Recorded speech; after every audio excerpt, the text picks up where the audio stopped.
let's go right to Bischoff. Let's just get this stuff that's old news behind. It just is it, and where the the jealous was between he and I. He brought up this thing and he named the 4 or 5 people Goldberg I can't remember that were bigger stars and more successful and made more money. And I absolutely agree.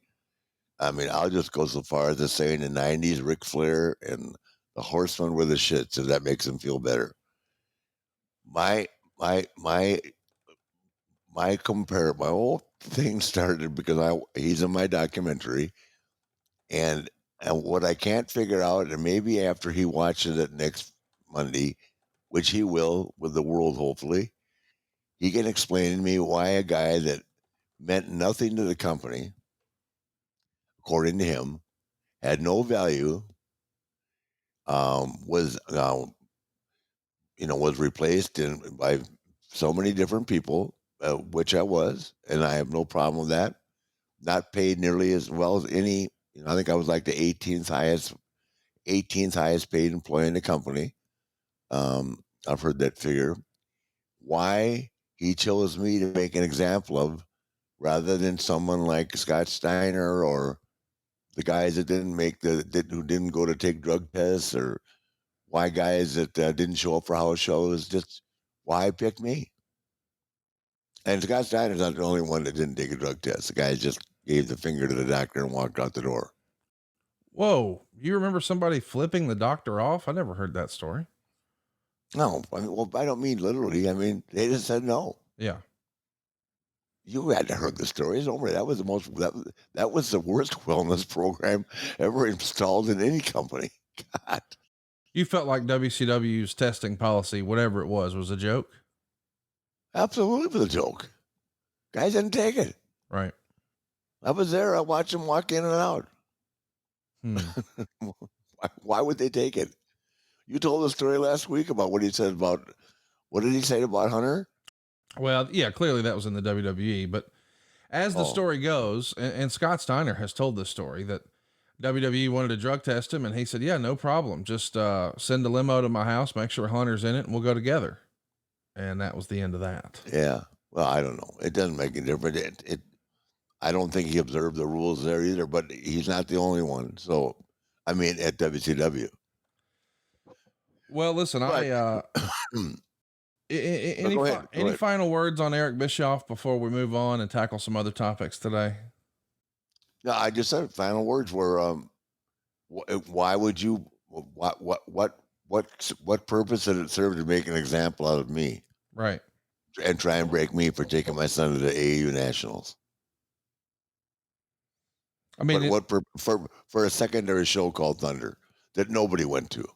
In fairness, if Garrett Bischoff would have been in the finals, Eric Bischoff would have been there. Of course, he would have missed the show. Yeah, I'm not even throwing that into. I said that to you privately, but why would you make an example of me, a guy that meant nothing to the company at that point in time, according to him? Right. Well, that's a fair point. If I'm so insignificant, what did it matter?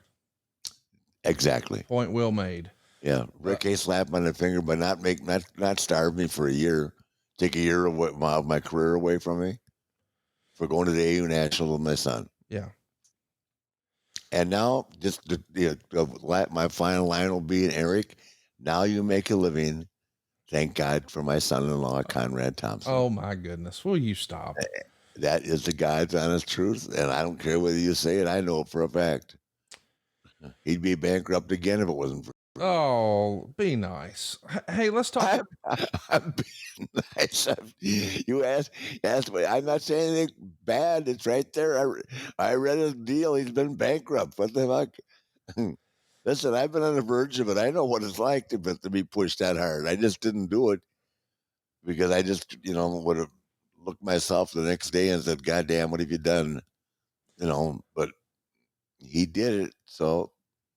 And you pull them out of another one. I know what's going on around here. Hey, 73, okay? Been in the biz. Been in the biz. Who was your Lived and like wined and dined with kings and oh my queens. gosh. Slept in the alley eating pork and beans. That's me. I've done them both, brother. If you the Sinesta wasn't the alley, but it was not the penthouse It was not. in Piper in Piper where Glen. did I live? Piper Glen. Yeah. Yeah, 7205, 11,000 square feet, swept by my wife's attorney. And I love that. And leaving it without Eric, you watch it and then you tell me why would he pick me of anybody else in the world to sue and try and break my family, which whether you like to admit it or not, it affected Megan too. She was my family. No, yeah. Well, I mean, we've actually and talked she, about that. I mean, and she was in college. I wasn't getting paid. She had major reservations about me doing a podcast with him, and we've all talked about that together. You know, like Eric and Lori and me and Megan. And anyway, let's talk about somebody else. Yeah. Well, it's Christmas time. I'm just asking. I mean, I'll be curious to hear what people think. Why someone that was so insignificant? Why not just fire me? Well, we're going to see that documentary for ourselves. I know you've seen a screener, but it comes out this coming Monday, Becoming Ric Flair. Woo, I'll get it out. The brand new great documentary from Peacock. It airs this Monday, the day after Christmas, December 26th. I even apologized to Morgan last night. I said, Morgan, I'm sorry, I've been a bad papa. I tried. Oh, come on now. No, it's the truth. I feel bad. I cry it now a lot in this documentary about Reed. Yeah. I'll always feel like I could have been better for him. Man, you can't blame yourself for that. No, I know, but I mean, you know what I'm talking about. We've talked about it. Yeah, we have. There's no one else to blame. He was a grown man. He made his own choices. Yeah, I know. I love you. We love you. We love Reed, and we can't wait to see this documentary. And man, celebrate with a little Ric Flair drip. Go to RicFlairDrip.com. Maybe even Santa will leave some Ric Flair drip in Shane Douglas's stocking. How about that? Maybe he'll chill out. God, come on, Shane, smoke a joint, man. Get off the wagon. Join in, man. Come January, I'll get Woo Chews for you. They'll really mill you out. Nobody's fussing and fighting when Ric Flair drip is around. Go to RicFlairDrip.com. Hope you have a very Merry Christmas. Hope Santa brings you all you want. And Monday morning, if he doesn't, Peacock will be there with a brand new documentary. Peace on earth, goodwill to men. God bless. We'll see you next week. Love you, man. Right here. Steve, love you, man. On To Be the Man. Happy holidays and woo!